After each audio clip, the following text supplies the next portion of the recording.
Bienvenue sur ma chaîne. Dans cette vidéo, je te parle des symboles du crochet. Tu te demandes en quoi c'est important. Je te dirai, pour avoir des finitions impeccables de tes projets, c'est essentiel.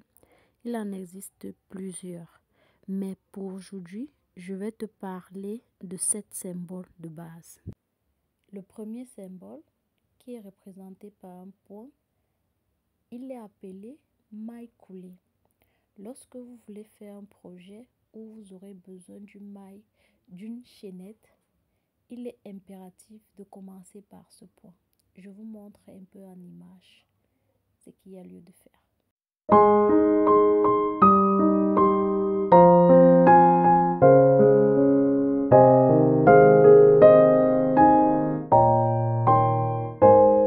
Comme deuxième symbole, nous avons un rond qui représente la maille en l'air ou maille chaînette. Retenez bien, plusieurs mailles en l'air ou maille chaînette forment une chaînette. La chaînette qui est souvent utilisée comme première ligne pour débuter les projets tels que les écharpes, les vêtements, vous verrez dans mes prochaines vidéos. N'oubliez pas, plusieurs mailles en l'air forment des chaînettes. Ensuite, nous avons le troisième point, maille serrée, qui est en général beaucoup plus utilisé à la fin des projets. Donc, c'est comme un point à la fin d'une phrase. Ensuite, nous avons une demi-bride représentée en T. Vous me verrez beaucoup utiliser ce point pour confectionner les fleurs. Ensuite, nous avons un autre symbole, c'est le T divisé 2 fois.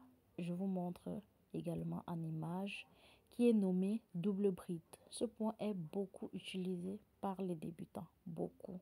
Pour beaucoup de projets, ce point est vraiment utilisé. Ensuite, nous avons un autre symbole, triple bride, le T divisé 3 fois. Un peu rare pour les projets car il est beaucoup espacé par rapport aux double bride ou aux brides. Donc, n'hésitez pas à vous abonner. Ça a été un plaisir de vous parler de tous ces symboles. Dites-moi ce que vous pensez en commentaire.